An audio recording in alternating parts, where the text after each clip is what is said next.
Team Stellar Sea Lions working on Project Android Pilot Nation. Our team consists of Andrew Olivier, Jordan Fryer, Jacob Hahn, and myself, Karen Etchon. Our advisor is Dr. Steve Bengal. Our client is Trisha Miller, and our industry representatives are Jason Favors and Ben Ferran.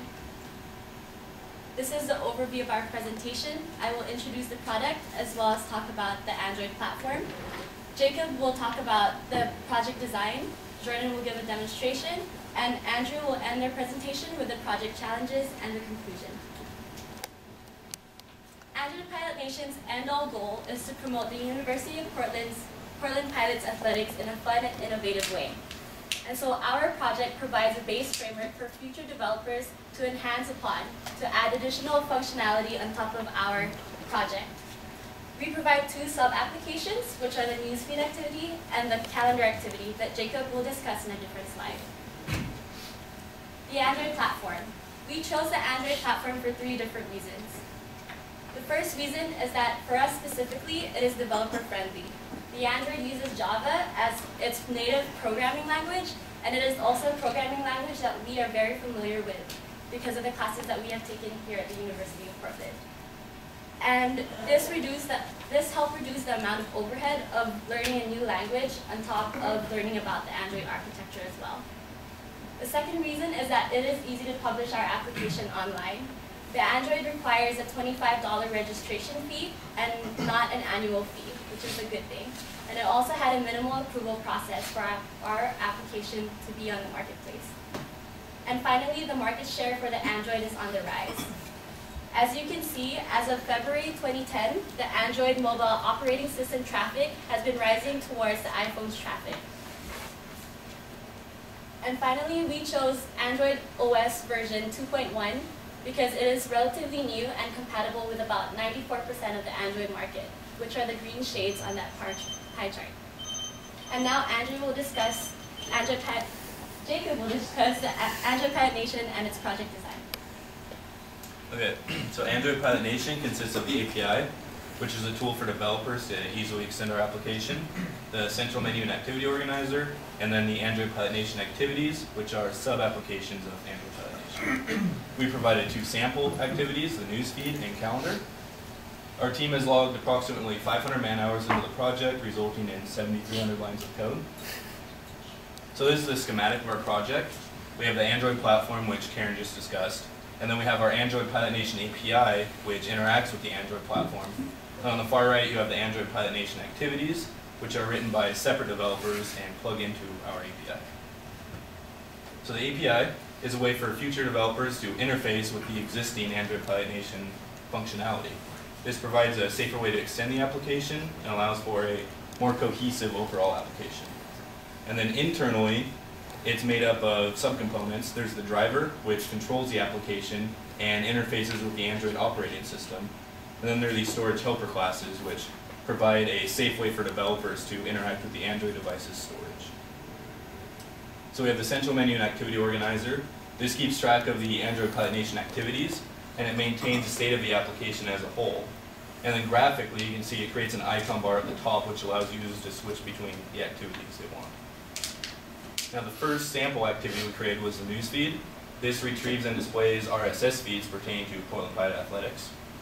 And the second is the calendar activity, which adds Portland Pilot Athletic events to the user's Google Calendar. And it allows you to select which events you want it to write and how far in advance to actually write the events to your calendar. And now Jordan will give a demonstration.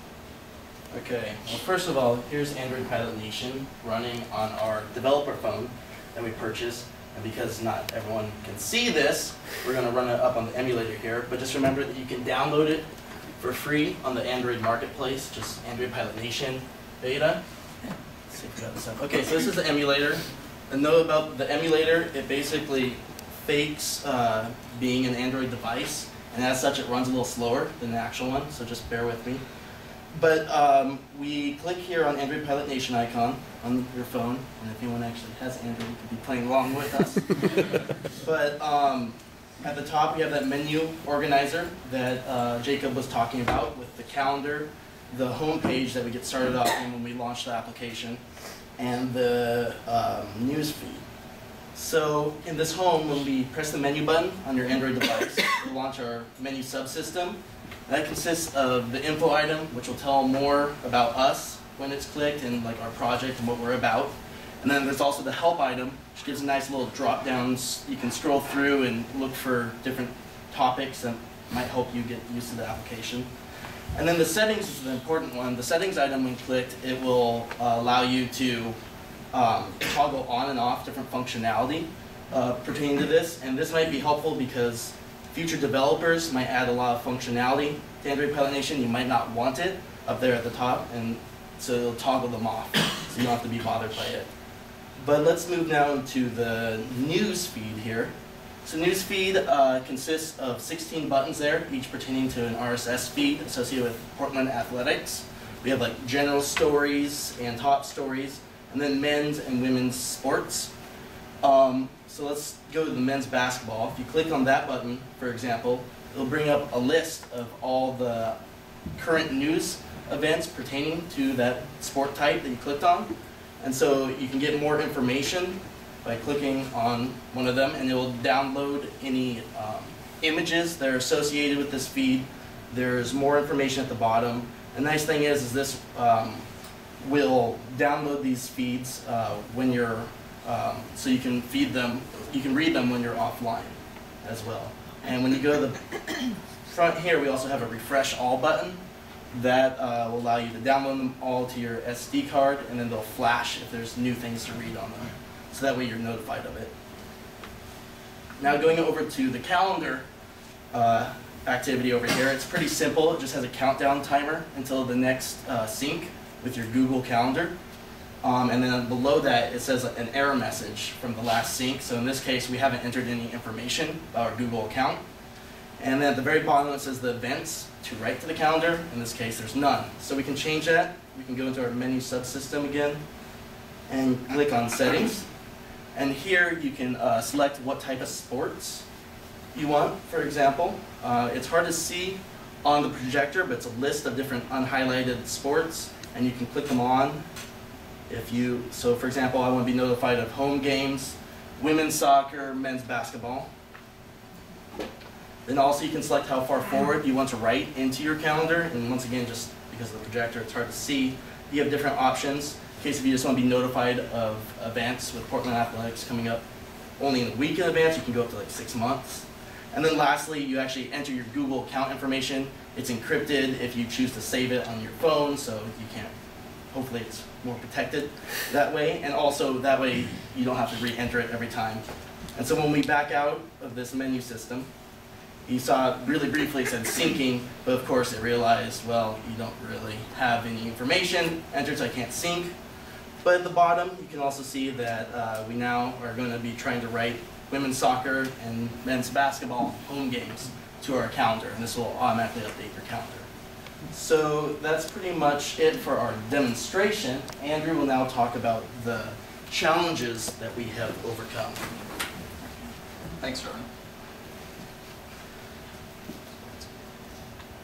So, one of the things that all senior design teams and the senior design curriculum itself tends to teach the team members is what a real industry experience is like.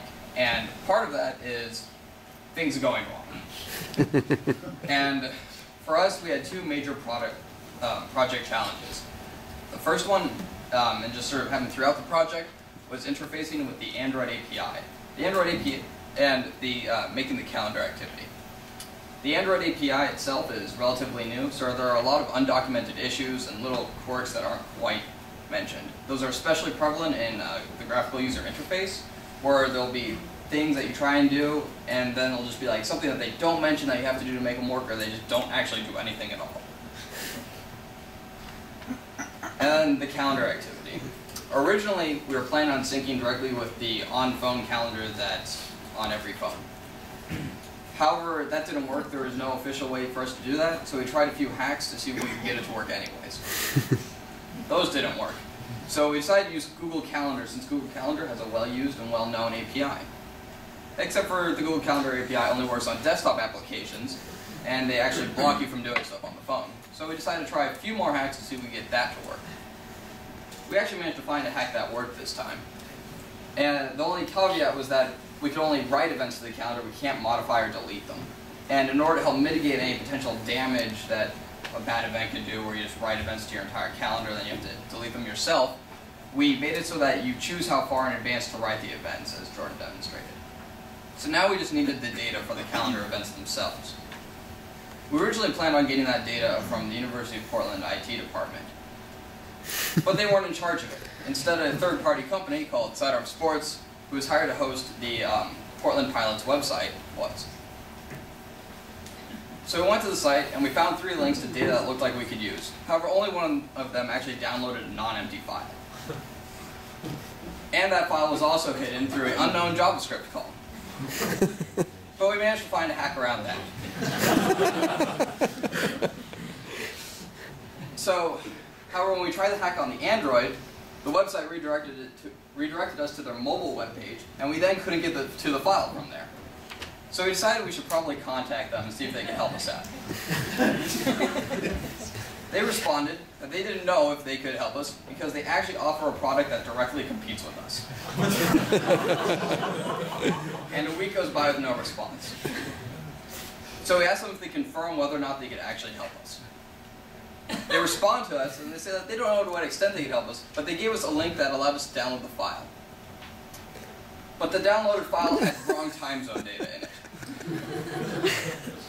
We managed to find out that the time zone data was actually Eastern Daylight Savings Time as compared to Greenwich Mean Time, which it claimed to be in, which happens to be the time zone that Sidearm is headquartered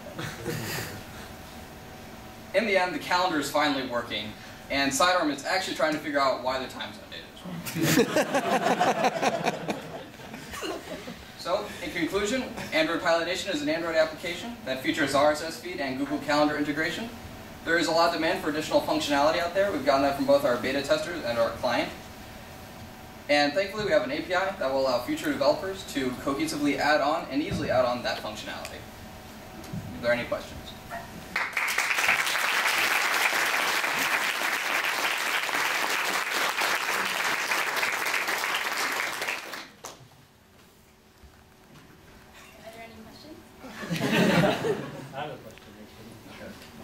Mechanical guy, but I have a question. Could you actually patent this kind of application, sell it back to Android? Not to Android, I don't believe. You could probably pattern this and sell it to other universities or something, or other sports programs. You would just have to change the actual where you're getting the data from, and then the whole look of it, I guess. Yeah, I mean, we're just passing it on. But, I mean, you technically could. As the faculty advisor for this group, I would just like to mention that the series of problems they went through were not nearly as entertaining at the time they were having